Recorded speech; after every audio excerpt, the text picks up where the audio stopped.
الحمدللہ رب العالمین والصلاة والسلام علی سید الانبیاء والمرسلین اما بعد فاعوذ باللہ من الشیطان الرجیم بسم اللہ الرحمن الرحیم ان اللہ وملائکتہ یصلون علی النبی یا ایھا الذین آمنوا صلوا علیہ وسلموا تسلیما اللہم صلی علی سیدنا و مولانا محمد وعلی آلہ و اصحابہ و اہل بیتہ اجمعین برحمتک یا ارحم الراحمین۔ میرے عزیز، آج ہمارے درس قرآن کا پارہ نمبر 8، تو اس کے حوالے سے ہم چند پوائنٹس آپ کے سامنے بیان کریں گے۔ اپنے علمی بساط کے مطابق جو میں سمجھتا ہوں کہ آپ کو بتانا چاہیے اس بارے میں سے، وہ مین جو ہنٹس ہیں وہ میں آپ کے سامنے بیان کر دیتا ہوں، اور پھر اس کے بعد چند ایک پر میں تفصیلی گفتگو کروں گا۔ قرآن مجید فرقان حمید کا پارہ نمبر 8 اور سورۃ انعام کی آیت نمبر 111، تو یہ ہنٹس بنے گا تسلی مصطفیٰ صلی اللہ تعالیٰ علیہ وبارک وسلم، یعنی اللہ تبارک و تعالیٰ سے کی طرف سے حضور نبی کریم علیہ السلام کو تسلی دی گئی۔ اسی طرح آگے چلیں گے، آیت نمبر 124 منصب رسالت کا چناؤ۔ پھر اس سے آگے اگر جائیں گے، آیت نمبر 151 سے 153 تک احکام اشارہ اللہ تبارک و تعالیٰ نے بیان فرمائے۔ پھر آیت نمبر 162 سے 63 تک انسان کا مقصد حیات اور مومنین کے زندگی گزارنے کا جو مقصد ہے اس کو اللہ تبارک و تعالیٰ نے بیان فرمایا۔ پھر آیت نمبر 54 میں زمین و آسمان کی تحقیق، تخلیق کی مدت، اور اس پر ہم انشاءاللہ کلام کریں گے، استوا کے موضوع پر بھی، اور عرش کو کیوں منتخب کیا گیا اس حوالے سے بھی۔ پھر اسی صورت مبارکہ سورۃ اعراف کے آیت نمبر 59 سے 100 تک 5 انبیاء کرام علیہ السلام کی قوموں کا ذکر ہے، تو اس پر بھی انشاءاللہ ہم آپ کے سامنے گفتگو کریں گے۔ تو آئیے ہم سب سے پہلے آغاز کرتے ہیں 8ویں پارے کی پہلی آیت، وَلَوْ أَنَّنَا نَزَّلْنَا إِلَيْهِمُ الْمَلَائِكَةَ وَكَلَّمَهُمُ الْمَوْتَ وَحَشَرْنَا عَلَيْهِمْ كُلَّ شَيْءٍ قُبَلًا مَا كَانُوا لِيُؤْمِنُوا إِلَّا أَن يَشَاءَ اللَّهُ وَلَكِنَّ أَكْثَرَهُمْ يَجْهَلُونَ۔ اس آیت کریمہ کا شان نزول آپ پس منظر سمجھ لیجئے، پھر اس کا ترجمہ اور تشریح بھی ہم کر لیں گے۔ کفار حضور نبی کریم علیہ السلام پر طنزاً یہ باتیں کرتے تھے کہ اگر آپ نبی ہیں اور آپ پر جو فرشتہ آتا ہے تو ہمیں یہ ملائکہ آ کے بتا دیں نا کہ آپ اللہ کے نبی ہیں، آپ ہی کیوں بتاتے ہیں، ملائکہ آ کے بتا دیں ہم اللہ کے نبی ہیں۔ پھر وہ ہنسے ہنسے اور طنزاً کہا کرتے تھے، وَكَلَّمَهُ الْمَوْتَ، جو اللہ نے اشارہ فرمایا، کہتے ہیں ہمارے مردے قبروں سے اٹھا کر ہمیں بتا دینا کہ آپ اللہ کے نبی ہیں۔ تو جب یہ اس طرح کے وہ چیمہ گوئیاں اور طعن و تشنیع یا طنز میرے نبی کریم علیہ السلام پر فرماتے تھے، تو اللہ تبارک و تعالیٰ نے فرمایا وَلَوْ أَنَّنَا نَزَّلْنَا إِلَيْهِمُ الْمَلَائِكَةَ۔ تو حضور نبی کریم صلی اللہ علیہ وسلم کے قلب انور پر گزرتی تو تھی یہ بات کہ یہ کس طرح کی باتیں کرتے ہیں، تو میرے رب نے مصطفیٰ کریم علیہ السلام کو تسلی دی، فرمایا کہ پیارے حبیب، اگر ہم نازل کر دینا ان کی طرف ملائکہ، جیسا یہ کہتے ہیں کہ ملائکہ اگر گواہی دے دیں، ملائکہ آ کر گواہی دے بھی دیں، جیسا یہ کہتے ہیں کہ ہمارے مردے آ کے بتا دیں، اگر ان کو ان کے مردوں کو ہم زندہ کریں اور زندہ کر کے وہ ان کو بتا دیں کہ اب اللہ کے سچے رسول ہیں، بلکہ وَحَشَرْنَا عَلَيْهِمْ كُلَّ شَيْءٍ قُبَلًا، کائنات کی ہر شے ہم ان کے سامنے کر دیں۔ یہ تو صرف دو باتیں کرتے ہیں نا، ہم کائنات کی ہر شے ان کے سامنے کر دیں، اللہ اکبر، اور ہر شے کو جمع کر کے وہ گواہی دے کہ آپ اللہ کے رسول ہیں، آپ اللہ کے نبی ہیں۔ مَا كَانُوا لِيُؤْمِنُوا إِلَّا أَن يَشَاءَ اللَّهُ، یہ ایمان لانے والے نہیں مگر یہ کہ اللہ چاہے۔ وَلَكِنَّ أَكْثَرُهُمْ يَجْهَلُونَ، لیکن ان میں سے اکثر جو ہے نا وہ تو جاہل ہے۔ اللہ اکبر، یعنی پروردگار عالم نے جناب نبی کریم صلی اللہ تعالی علیہ وبارک وسلم کو فرمایا کہ پیارے حبیب، ان کی افواہوں پہ، ان کی باتوں پہ، ان کے طعن و تشنیع پہ کان مت دھریے، اور یہ خام خواہ کی باتیں کرتے ہیں کہ ملائکہ آ جائیں ہمارے مردے اٹھا کے بتا دیں، تو پیارے حبیب اگر یہ ہو بھی جائے تب بھی یہ ایمان لانے والے نہیں ہیں۔ الا یشاء اللہ، مگر اللہ چاہے تو، اللہ نے چاہا ہی نہیں کہ یہ ایمان لائیں تو ایمان نہیں لانے والے یہ۔ اب یہاں پر الا یشاء اللہ، اگر اللہ چاہے، تو میں دو باتیں کرنا چاہوں گا مختلف تفاسیر سے، اور بالخصوص تفسیر صراط الجنان کے حوالے سے، کہ اللہ تبارک و تعالیٰ کی مشیت، یعنی مشیت باری تعالیٰ، یہ ذہن میں رکھیے گا۔ اس سے کوئی یہ مت سمجھ لے کہ جب اللہ نے نہیں چاہا تو وہ ایمان لا ہی نہیں،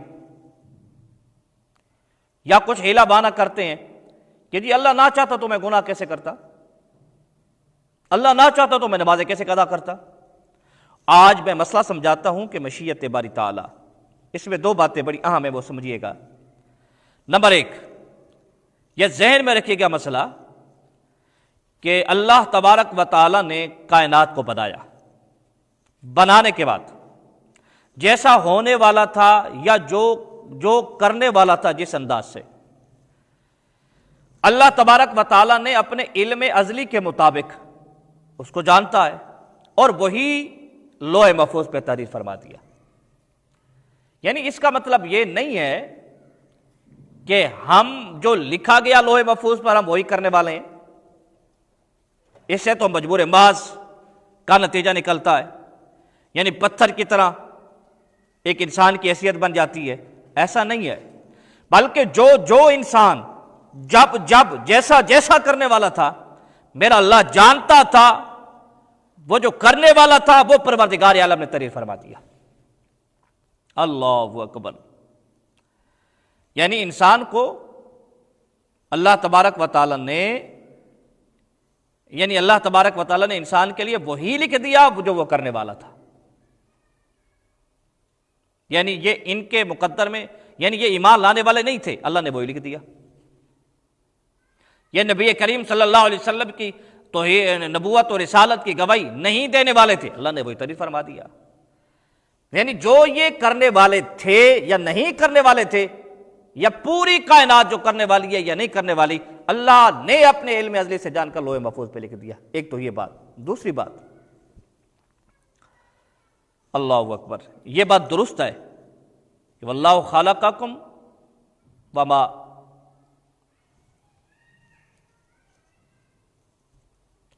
کہ اللہ تبارک و تعالی تمہیں بھی پیدا کرنے والا ہے، اور جو تم کرتے ہو تمہارے افعال کا بھی تفعلون، اللہ تبارک و تعالی خالق ہے۔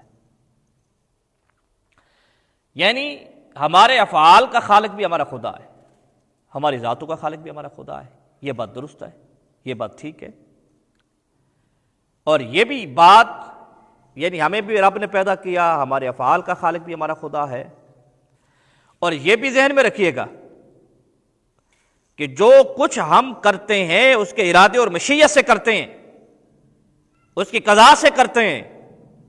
ہمارے افعال کا وجود ان کے ارادے سے ہے، ان کے مشیت سے ہے، پروردگار عالم کی قضا سے ہے، یہ بات بھی درست ہے۔ لیکن اس کے باوجود بھی انسان مجبور محض نہیں ہے،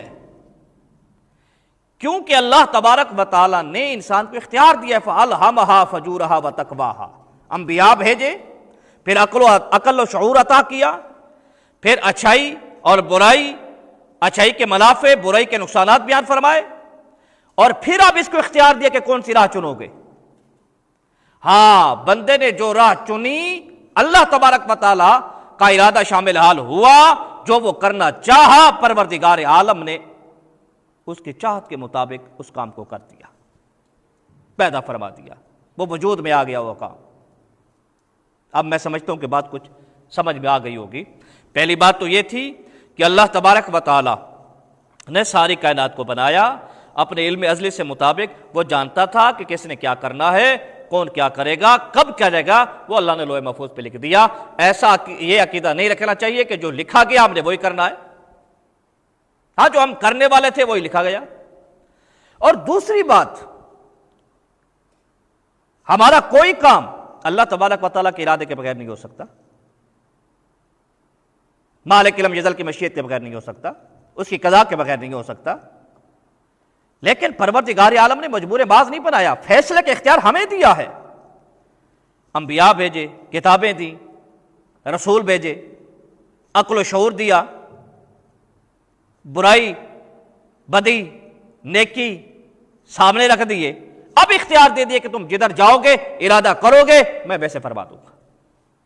اللہ اکبر۔ تو یہ مسئلہ بھی ذہن میں رکھیے گا۔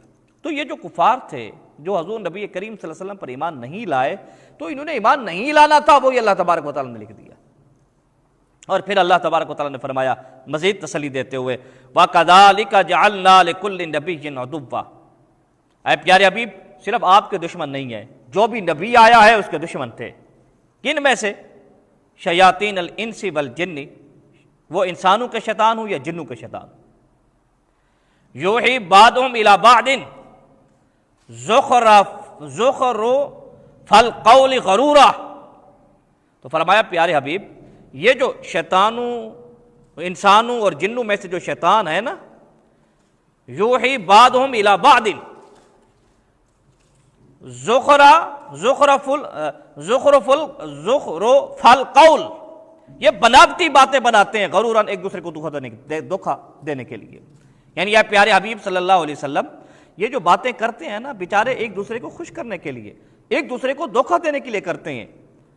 اور اسی طرح جو بھی نبی آئے ان کے دشمن ضرور تھے، اور وہ شیاطین تھے، وہ جنوں میں سے بھی تھے اور انسانوں میں سے بھی تھے۔ اسی طرح آپ کے بھی مخالف ہیں، جنوں میں سے بھی انسانوں میں سے بھی۔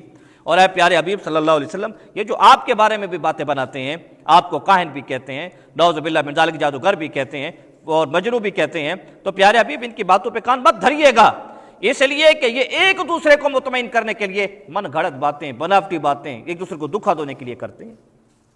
اور یہی کام کفار مکہ کا رہا حضور نبی کریم صلی اللہ علیہ وسلم کے خلاف۔ اللہ اکبر۔ اور فرمایا وَلَوْ شَاءَ رَبُّكَ مَا فَعَلُوهُ، اگر رب نہ چاہتا تو یہ نہ کرتے، فَذَرْهُمْ، پیارے حبیب چھوڑ دو ان کو، وَمَا يَفْتَرُونَ، اور یہ جو من گھڑت باتیں کرتے ہیں ان کی طرف توجہ ہی نہ فرماؤ، بس اپنی دعوت حق کو پھیلاتے رہو۔ پھر آگے فرمایا وَلِتَصْغَىٰ إِلَيْهِ، اور یہ بیچارے اس طرح کی من گھڑت باتیں کرتے ہیں، کیوں کرتے ہیں؟ تاکہ مائل ہو جائیں ان کی طرف، أَفْعِدَةٌ، دل، کن کے؟ الذین لا یؤمنون بالآخرہ، ان لوگوں کے جو آخرت پر ایمان نہیں لاتے، وَلِيَرْضُوهُ، تاکہ وہ اس پر راضی ہو جائیں، وَلِيَقْتَرِفُوا، اور گناہ میں مبتلا ہو جائیں، مَا هُمْ مُقْتَرِفُونَ، جو انہوں نے گناہ کیا۔ یعنی یہ جو باتیں ہیں نا، اور آج بھی ایسے جنات پائے جاتے، ایسے شیطان جنات میں اور انسانوں میں پائے جاتے، بالخصوص انسانوں کے اندر، جو بیٹھ کر اس طرح کے دین اسلام کے خلاف بکواس کرتے ہیں، حضور نبی کریم صلی اللہ علیہ وسلم کی نبوت کے حوالے سے گفتگو کرتے ہیں، بظاہر وہ اسلام کی نہ کمزوریاں لیکن کمزوریاں بنا کر سامنے پیش کرتے ہیں، اور روشن خیالی کے نام پر مذہب اسلام کا مذاق اڑاتے ہیں، قدامت پرست اور پرانا مذہب کہتے ہیں، تو وہ اس طرح کی باتیں بناتے ہیں اور ان لوگوں کے دل دھوکہ کھا جاتے ہیں کہ جو لا یؤمنون بالآخرہ، جن کو آخرت پر کامل یقین نہیں ہے، جن کو آخرت پر مکمل بھروسہ نہیں ہے، جو آخرت پر مکمل یقین نہیں رکھتے، تو لِتَصْغَىٰ إِلَيْهِ، تو ان کی طرف ان کے دل جو ہے وہ مائل ہو جایا کرتے ہیں۔ تو میرے عزیز یہ ذہن میں رکھیے گا کہ آج بھی اس طرح کے لوگ پائے جاتے ہیں جو آپس میں بیٹھ کر ٹیبل ٹاک کر کے اس طرح کی گفتگو کرتے ہیں لوگوں کے سامنے، سوشل میڈیا پر، ٹیلی ویژن اسکرین پر، کہ اسلام کا جو بنیادی ڈھانچہ ہے وہ اس کے خلاف بکواس کرتے ہیں، شکوک و شبہات پیدا کرتے ہیں، اور نوجوان نسل کے دل و دماغ کے اندر وہ سوال قائم کر کے اضطرابی کیفیت میں مبتلا کر دیتے ہیں۔ تو اللہ تبارک و تعالیٰ نے ارشاد فرمایا کہ پیارے حبیب صلی اللہ تعالی علیہ وبارک وسلم، یہ ہر نبی کے دور میں ہوا، آپ کے دور میں بھی ہے۔ تو تسلی دی اللہ تبارک و تعالیٰ نے، اگر فرمایا افغیر اللہ ابتغی حکما، انہیں کہو کیا میں اللہ کے علاوہ کسی اور کو حکم چن لوں؟ والذی انزل الیکم الکتاب مفصلا، اور پروردگار عالم تو وہ ہے کہ جس نے تمہاری طرف مفصل کتاب کو نازل فرما دیا۔ آج بھی ہمیں چاہیے، میرا جسم میری مرضی کہنے والوں کو، کہ ہم تمہاری مانیں یا اپنے خدا کی مانیں۔ یہ روشن خیالی کے لیکچر ہمیں مت دیں، اس لیے کہ ہمارے رب نے قانون قدرت ہے کہ ہمارے پروردگار عالم نے جیسے ہر امت کو کتابیں دی ہیں، ہمیں بھی بڑی تفصیلی کتاب عطا فرما دی ہے، جو ہمارے لیے دستور حیات ہے، جو ہمارے لیے زندگی گزارنے کا اصول ہے۔ لہٰذا اس طرح کے بھاشن ہمیں مت دیں کہ روشن خیالی کی آڑ میں اسلام کے جو اصول ہیں ان کی دھجیاں اڑ جائیں، ایسا نہیں ہو سکتا۔ اور آج بھی بندہ مومن کو برملا یہ کہنا چاہیے کہ جناب والا افغیر اللہ ابتغی حکما، کہ اللہ کے علاوہ ہم کسی اور کو حکم بنائیں؟ تم کبھی ہمیں مثال یورپ کی دیتے ہو، کبھی مثال ہمیں کہاں غلیظ کفار کی دیتے ہو۔ ہمیں وہ روشن خیالی نہیں چاہیے، ہمیں ان کا مذہب اور دین اور ان کے پیروین نہیں چاہیے، ہمارے لیے ہمارے رب نے جو اتار دیا ہے ہمارے لیے وہ کافی ہے۔ تو یہ بندہ مومن کی علامت و نشانی ہونی چاہیے۔ اللہ اکبر، والذین آتیناہم الکتاب یعلمون انہ منزل من ربک، اور وہ کہ جن کو ہم نے کتاب دی وہ جانتے ہیں کہ یہ تیرے رب کی طرف سے نازل کردہ اور حق ہے، فلا تکونن من الممترین، تو پس وہ ان میں شک والے ہیں بھی نہیں۔ آگے سنیے، وتمت کلمۃ ربک صدقا وعدلا لا مبدل لکلماتہ وہو السمیع العلیم۔ وتمت کلمۃ ربک، اور مکمل ہو گئے تیرے رب کے کلمات، صدق کے اعتبار سے، عدل کے اعتبار سے، لا مبدل لکلماتہ، اور اس کی کلمات کو کوئی تبدیل کرنے والا بھی نہیں۔ اللہ اکبر۔ تو اس میں قرآن مجید فرقان حمید کی شان بھی بیان ہوئی۔ پہلی بات تو یہ کہ قرآن مجید فرقان حمید کی ہر بات ہر اعتبار سے حق اور سچ ہے۔ دوسری بات یہ ہے کہ شرعی احکام عدل و انصاف پر مبنی ہے۔ تیسری بات یہ ہے کہ قرآن کی تعریف نہیں ہو سکتی قیامت تک، لا مبدل لکلماتہ وہو السمیع العلیم۔ اللہ تبارک و تعالیٰ سمیع بھی ہے اور علیم بھی ہے۔ اللہ اکبر۔ آگے چلیے، آیت نمبر 124، اس کا ہنٹس میں نے آپ کو لکھوایا تھا، منصب رسالت کا چلاؤ۔ اصل میں ہوا یوں کہ جب میرے نبی کریم صلی اللہ علیہ وسلم نے اعلان نبوت کیا تو اللہ اعلم حیث یجعل رسالتہ، جب اللہ کے پیارے حبیب نے اعلان نبوت کیا تو ولید بن مغیرہ کہنے لگا کہ اگر خدا نے مکہ میں سے نبی بنانا ہی تھا تو مجھے بناتا، میں مالدار بھی آپ سے زیادہ ہوں، عمر میں بھی آپ سے بڑا ہوں۔ اسی طرح ابو جہل کہنے لگا اپنے مناب سے ہماری لڑائی رہی ہے، جھگڑا رہا ہے، اب وہ یہ کہتے ہیں کہ یہ ان میں سے ایک کھڑے ہو کے کہتا ہے کہ میں نبی ہوں، آپ میری پیروی کرو، تو یہ کیسے ہو سکتا ہے؟ اللہ اکبر۔ اور یہ یتیم ہے، تو اگر اللہ تبارک و تعالیٰ نے نبوت اور رسالت دینی تھی تو فلاں کو دے دیتے۔ کسی نے عروہ بن مسعود رضی اللہ تعالیٰ عنہ کا بھی نام لیا۔ تو اس پر اللہ تبارک و تعالیٰ نے فرمایا، اے چمہ گوئیاں کرنے والو، اللہ اعلم حیث یجعل رسالتہ، فرمایا اللہ جانتا ہے کہ وہ اپنی رسالت کو کہاں پہ رکھے۔ یعنی پروردگار عالم ارشاد فرماتا ہے کہ مجھے میرے علم میں ہے کہ میں نے کس کو نبی بنانا ہے، میں نے کس کو رسول بنانا ہے، رسالت کس کو دینی ہے، نبوت کس کو دینی ہے۔ یہ میں زیادہ جانتا ہوں کہ وصف نبوت کا حال کون ہے، بار نبوت اٹھانے کے قابل کون ہے، وصف رسالت کا حال کون ہے، بار رسالت اٹھانے کے قابل کون ہے۔ اللہ فرماتا ہے یہ میں خوبی جانتا ہوں۔ اللہ اکبر۔ تو یہ ذہن میں رکھیے گا کہ اللہ تبارک و تعالیٰ نے جس کو بھی نبوت دینی چاہی یا نبی بنانا چاہا، رسول بنانا چاہا، تو اللہ تبارک و تعالیٰ نے، یہ ہمارا عقیدہ ہے یہ ہمارا عقیدہ ہے کہ اللہ تبارک و تعالیٰ نے اسے، اس نبی کو اپنے نسب کے اعتبار سے، جسم کے اعتبار سے، قول کے اعتبار سے، فعل کے اعتبار سے، حرکات و سکنات کے اعتبار سے، امانت داری کے اعتبار سے، کردار اور گفتار کے اعتبار سے اللہ تبارک و تعالیٰ نے سب سے فائق بنا دیا اور کمیوں اور کوتاہیوں سے منزہ اور مبرہ بنا دیا۔ یہ ہمارا عقیدہ ہے نبوت اور رسالت کے بارے میں۔ جیسے میرے مصطفیٰ کریم صلی اللہ علیہ وسلم ابھی اعلان نبوت نہیں کیا تھا، لوگ صادق کہتے تھے، لوگ امین کہتے تھے، لوگ آپ کے کردار کی تعریفیں کیا کرتے تھے۔ جناب خدیجہ الکبریٰ رضی اللہ تعالی عنہا ابھی آپ کے عقد نکاح میں نہیں آئی تھی، اور آپ سے ابھی تو تجارتی سفر میں آپ کو بھیجا ہی نہیں تھا، لیکن ان تک بھی اتنی باتیں پہنچ گئی تھیں کہ ان جیسا امانت دار شخص اس کائنات میں اور اس دھرتی میں اور اس خطے میں اور اس عرب میں ہے ہی نہیں۔ تو یہ عقیدہ ہے نبوت کے اعتبار سے، اور یہ بھی عقیدہ ذہن میں رکھیے گا کہ نبوت وہبی ہے، کسبی نہیں ہے۔ نبوت کسب سے نہیں ملتی، وہبی ہے۔ تو اس لیے اللہ تبارک و تعالیٰ فرماتے ہیں اللہ اعلم، اللہ جانتا ہے کہ نبوت کو کہاں رکھنا ہے۔ زیادہ ریاضات موجادات یہ کرنے والے اگر یہ سمجھ لے کوئی کہ جناب والا ان کو کوئی نبوت کے ملنے میں یا رسالت کے ملنے میں دخل اندازی ہے، ایسا نہیں ہے۔ ہاں، ولایت میں کہیں نہ کہیں جا کے ان کا اثر ضرور ہوتا ہے، نبوت اور رسالت محض اللہ کا فضل ہے، محض یہ وہابی ہیں، اللہ کی طرف سے عطا ہے، بس یہ ہمارا عقیدہ ہے نبوت اور رسالت کے حوالے سے۔ اور یہ بھی ذہن میں رکھیے گا کہ نبوت اور رسالت کے حوالے سے یہ بھی عقیدہ ہے کہ اللہ تبارک و تعالیٰ نے جن کو نبی بنایا ان کو عقل کامل عطا فرمائی، ایسی عقل کامل کہ بڑے بڑے فلسفی، بڑے بڑے فلاسفر ان کی عقل کو پہنچ ہی نہیں سکتے، بلکہ سب کی عقلیں ایک طرف اور اللہ کے نبی کی عقل ایک طرف ہوا کرتی ہے۔ اور یہ بھی ذہن میں رکھیے گا کہ نبوت کے حوالے سے اور عقیدے کی بھی وضاحت کر دوں کہ نبوت کے حوالے سے یہ عقیدہ ذہن میں رکھیں کہ نبوت کا زوال کا قائل جو ہے وہ کافر ہے۔ ہمارے یہاں جو نبی ہے وہ نبی ہے قیامت تک، نفس نبوت کسی نبی سے زائل نہیں ہوتا۔ جو اس کا اقرار کرے وہ دائرہ اسلام سے خارج ہے، کہ وہ یہ کہے کہ جی نبوت زائل ہو سکتی ہے، ایسا نہیں ہے۔ اسی طریقے سے یہ بھی ذہن میں رکھیے گا کہ ہمارا عقیدہ ہے کہ نبی معصوم ہے، نبی معصوم ہے، نبی کی عصمت کا عقیدہ بھی ہمارا ہے، اور خواہ وہ اعلان نبوت سے پہلے ہوں یا اعلان نبوت کے بعد۔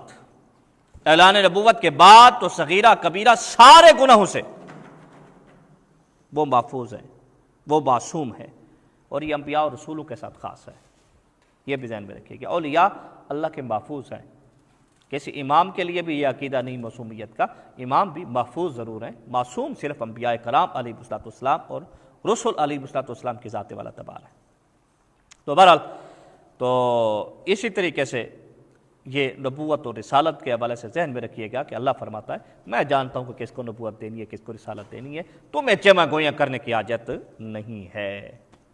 آگے چلیں، اللہ تبارک و تعالیٰ نے اسی سورۃ انعام کی آیت نمبر 151 سے لے کر 53 تک احکام عشرہ کو بیان فرمایا۔ وہ احکام عشرہ کیا ہے؟ قُلْ تَعَالَوْا أَتْلُ مَا حَرَّمَ رَبُّكُمْ عَلَيْكُمْ، فرمایا آؤ میں تلاوت کروں وہ جو تمہارے رب نے تم پر حرام کیا۔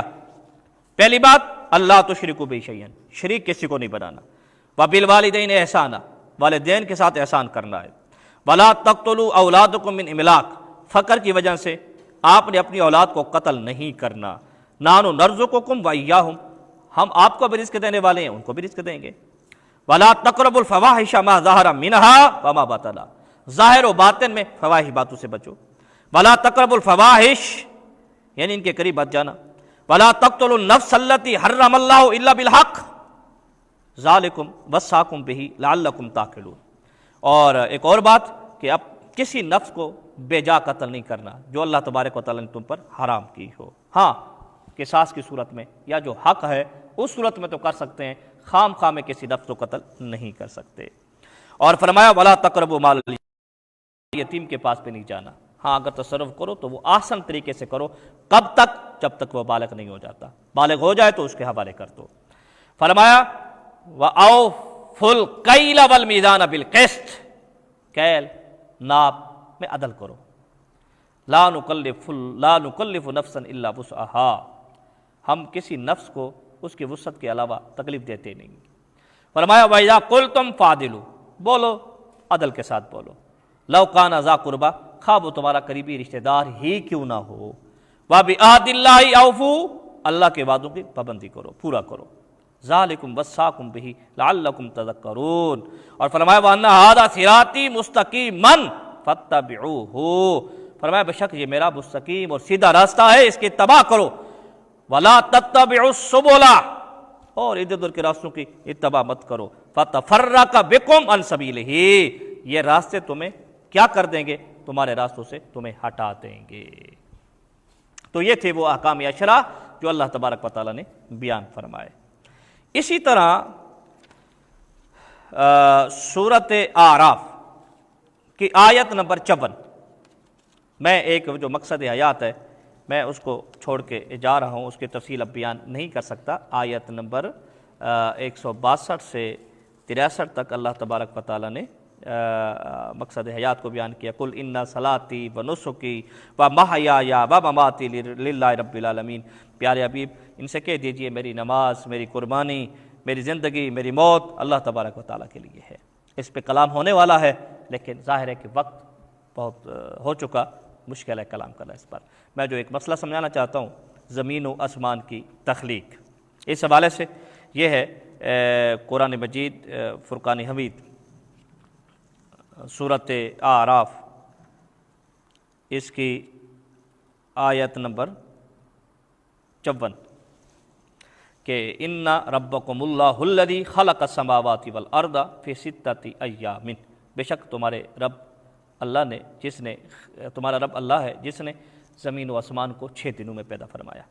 ثم استوى علی العرش، پھر عرش پر استوا فرمایا. پہلی بات تو یہ ہے کہ اللہ تبارک و تعالیٰ نے زمین و آسمان کو 6 دن میں کیوں پیدا کیا؟ اللہ اکبر. اس لیے کہ جلد بازی میرے رب کو پسند نہیں ہے. رب چاہتا تو کون فیکون ہو جاتے، زمین بھی بن جاتا، آسمان بھی بن جاتا. تو یہ تعلیم تھی کہ جب میں قادر ہو کر جلد بازی نہیں کرتا تو تم بھی جلد بازی نہ کرو. حضور نبی کریم صلی اللہ علیہ وسلم کی حدیث کریمہ ہے کہ جلد بازی اللہ کی طرف، جلد بازی نہ کرنا یہ اللہ کی طرف سے ہے، اور جلد بازی کرنا یہ شیطان کی طرف سے ہے. ترمذی شریف کی حدیث کریمہ ہے. اسی طرح جناب نبی کریم صلی اللہ علیہ وسلم نے فرمایا کہ اللہ تبارک و تعالی کو 2 خصلتیں بڑی محبوب ہیں، ایک بردباری اور جلد بازی نہ کرنا. تو لہٰذا کوئی بھی کام ہو تو اس میں جلد بازی نہیں کرنی. یہ اس آیت کریمہ سے ایک سبق ہمیں ملتا ہے. دوسرا سبق جو آج میں گفتگو کرنا چاہ رہا ہوں، استوا علی العرش. استوا، دیکھیے قرآن مجید فرقان حمید کی آیات محکمات بھی ہیں اور متشابہات بھی ہیں. متشابہات کا معنی یہ ہوتا ہے کہ یہ اپنے جو معنی کے اعتبار سے مشتبہ ہوتے ہیں، تو ان کا حکم ہے کہ ان کی اگر تعویل کی بھی جائے تو وہ تعویل کریں کہ جو اللہ تبارک و تعالیٰ کی شیان شان ہو، یا پیارے پیغمبر صلی اللہ علیہ وسلم کی شان ہو. اس تعویل کی وجہ سے ایسا نہ ہو کہ کوئی اصول اسلام یا اصول قرآن ٹکرائے. تو استوا علی العرش، استوا کا ایک معنی ہوتا ہے کسی چیز کا کسی چیز پر ہونا، یہ استوا ہے. ایک چیز پر دوسری چیز کا ہونا یہ استوا ہے. استوا کے معنی بیٹھنا بھی ہوتا ہے. تو میرے امام اہل سنت علیہ رحمہ فرماتے ہیں کہ انسب یہی ہے کہ آیات متشابہات کے ظاہراً سمجھ آنے والے معنی کو ایک مناسب و ملائم معنی کی طرف جو کہ محکمات سے مطابقت رکھتا ہو اور معارات کے موافق ہو پھیر دیا جائے تاکہ فتنہ اور گمراہی سے بچ جائے. یعنی میرے امام فرماتے ہیں کہ آیات متشابہات کے جو معنی ہیں ظاہر ہے وہ تو مشتبہ ہیں، ان کے جو معنی نکلتے ہیں تو ان میں سے وہ معنی لیے جائیں کہ جو آیات محکمات کے مطابق ہوں، عرب کے معاملات کے مطابق ہوں، تاکہ دین اسلام میں نئے فتنے کو جنم دینے سے بندہ بچ جائے. اللہ اکبر. تو یہاں استوا کے معنی تو اللہ فرماتے ہیں یہ مسئلہ کے تعویل ہے. فرماتے ہیں کہ اول بمانا قہر و غلبہ، استوا علی العرش، یا اس کا معنی ہے بمانا علو،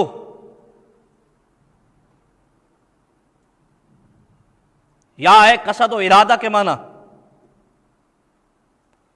یا ہے فراغ تمامی کار، یہ چار معنی اللہ نے بیان فرمائے۔ قہر و غلبہ یعنی استوا علی العرش،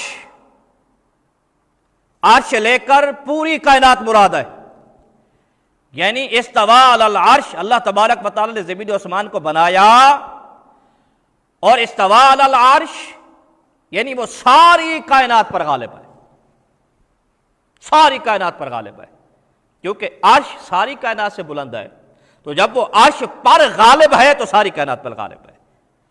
دوسرا معنی علوف، یعنی یہ علوف مکان کی صفت نہیں، اللہ تبارک و تعالیٰ کی صفت ہے کہ استوا علی العرش، جب وہ عرش سے بھی علو ہے تو ساری کائنات سے بلند و بالا ہے۔ اچھا، ایک معنی یہاں علو ملکیت و سلطان صفت ہے، یہ بھی ہو سکتا ہے کہ وہ ساری کائنات کا مالک ہے، جب عرش کا مالک ہے تو عرش کے نیچے جتنی بھی کائنات ہے سب کا مالک ہے۔ بمعنی قصد اور ارادہ کہ زمین و آسمان کو بنانے کے بعد استوا علی العرش، اللہ تبارک و تعالیٰ نے اپنا ارادہ، اپنا قصد عرش کی طرف متوجہ فرمایا۔ اور ایک معنی ہے فراغی تمامی کار، استوا علی العرش، کہ اللہ تبارک و تعالیٰ نے جب سب کچھ بنا لیا تو اب اللہ تبارک و تعالیٰ نے سب کچھ بنانے کے بعد عرش کو بنایا، یہ اس کے معنی لیے جائیں۔ یعنی میرے امام نے چار معنی اس کے بیان فرمائے، جو طویلی معنی ہے، جو مسلک کے طویل ہے۔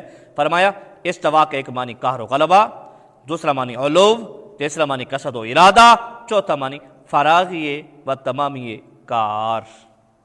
اللہ اکبر، یعنی اللہ تبارک و تعالیٰ نے ساری خلق کو پیدا کیا، پیدا کرنے کے بعد جو پیدا اور تخلیق کا خاتمہ رب کعبہ نے کیا وہ عرش عظیم پر کیا، یہ اس کا معنی ہے۔ اللہ اکبر۔ تو یہ آگے پھر اللہ تبارک و تعالیٰ نے جناب نوح علیہ السلام کا ذکر فرمایا، قوم عاد کا، قوم سمود کا۔ تو یہ اب وقت چونکہ کافی ہو چکا، اسی پر اکتفا کرتا ہوں، اور یہ جو ذکر کیے جا رہے ہیں آگے باقی یہ قصے 5 قوموں کے، قوم عاد، قوم سمود۔ قوم عاد جو تھی حضرت ہود علیہ السلام کی یہ قوم تھی، اب تفصیل کا وقت نہیں ہے۔ اور قوم سمود جو ہے یہ حضرت صالح علیہ السلام کی قوم تھی، اور اسے عاد ثانی بھی کہا جاتا ہے۔ اور اسی قوم عاد پر جو عذاب آیا تھا وہ ایک سیاہ بادل چھا گئے تھے، آندھی و طوفان آیا تھا، پھر سارے لوگ اگرچہ گھروں میں گھس گئے تھے، دروازے توڑ کر آندھی و طوفان نہیں وہ بھر گئے تھے، پھر سیاہ قسم کے پرندے آئے تھے، ان کی لاشوں کو اٹھا کر دریا پرد کیا تھا۔ اور قوم سمود جو ہے ان پر اللہ تبارک و تعالیٰ کے پیارے نبی نے کہا تھا کہ تم، وہ بات یہ تھی کہ جناب صالح علیہ السلام سے ان لوگوں نے کہا تھا کہ اگر تم اللہ کے نبی ہو تو یہ جو پتھر ہے نا اس سے ایک اونٹنی ہمیں بنا کر دو۔ تو جناب صالح علیہ السلام نے اشارہ کیا، اللہ تعالیٰ نے آپ کے معجزے کا اظہار فرمایا، تو اس پتھر سے ایک اونٹنی پیدا ہوئی، اور اس نے پیدا ہوتے ہی اپنا بچہ جن دیا۔ پھر جناب صالح علیہ السلام نے ان سے کہا تھا کہ اس اونٹنی کو تم نے کچھ نہیں کہنا۔ پھر ہوا یوں کہ یہ اونٹنی، اللہ تبارک و تعالیٰ کی شان، ایک تو یہ عادت جاریہ کے جو ہے نا وہ خلاف پیدا ہوئی، یعنی نہ کوئی اونٹ اور اونٹنی ملے ان سے پیدا ہوتی، بلکہ یہ تو ایک پتھر سے بنی۔ اور پھر ایک اور معجزہ بھی اس میں ظاہر ہوا کہ قوم سمود کے لیے ایک پانی کا تالاب تھا جو پوری قوم پیا کرتی تھی۔ پھر جب یہ اونٹنی آئی تو جناب صالح علیہ السلام نے کہا کہ ایک دن یہ اونٹنی پیے گی اور ایک دن تم نے پینا ہے۔ تو یہ بھی ایک معجزہ ہے کہ پوری ایک اونٹنی پورے قبیلے کے برابر پانی پیے جایا کرتی تھی۔ اور مزے کی بات، جس دن اس اونٹنی کے پانی پینے کی باری ہوتی اس دن اس سے دودھ دویا جاتا، اور وہ دودھ پورے قبیلے کو کافی ہو جایا کرتا تھا۔ اللہ اکبر۔ تو یہ اونٹنی پیدا ہوئی، پھر ان لوگوں کو ایک عورت تھی، اس کی 2 بیویاں تھیں خوبصورت، اس نے 2 آدمیوں کو کہا کہ اگر اس اونٹنی کو قتل کر دو گے تو میں تمہیں جس میری لڑکی سے چاہو گے تو میں ان سے تمہیں شادی کرا دوں گی۔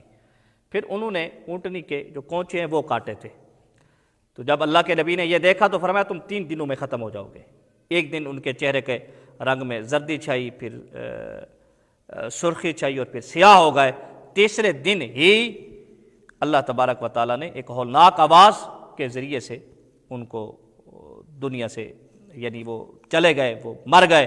حضرت صالح علیہ السلام اپنی قوم کے ساتھ محفوظ رہے، اور اللہ کے فضل و کرم سے جناب ہود علیہ السلام کے مزار پر بھی مجھے جانے کا اتفاق ہوا، اور جناب حضرت صالح علیہ السلام کے مزار پر بھی جانے کا اتفاق ہوا، اور وہ پہاڑ بھی دیکھنا نصیب ہوا، وہ جگہ کے جہاں پہ اس اونٹنی کے کونچے کاٹے گئے تھے، اور وہاں پہ آج بھی خون کے جو ہے نا وہ نقش باقی ہیں، میں نے اپنی آنکھوں سے دیکھے ہیں۔ تو اللہ تبارک و تعالیٰ ہمیں بھی ان قوموں سے سبق لینے کی توفیق عطا فرمائے۔ ان کے اعمال اور کرتوت کو بھی اللہ تبارک و تعالیٰ نے بیان فرمایا ہے کہ ان کے اندر کیا کیا بدعمالیاں تھیں جن کی وجہ سے عذاب آیا ہے۔ یہ تو میرے نبی کریم کا کرم ہے کہ آج ہمیں کچھ نہیں ہو رہا، اور فرمایا جب تک تم ان میں ہو عذاب نہیں دوں گا، ورنہ ہمارے اعمال بھی کوئی اچھے نہیں ہیں۔ وآخر دعوانا ان الحمد للہ رب العالمین۔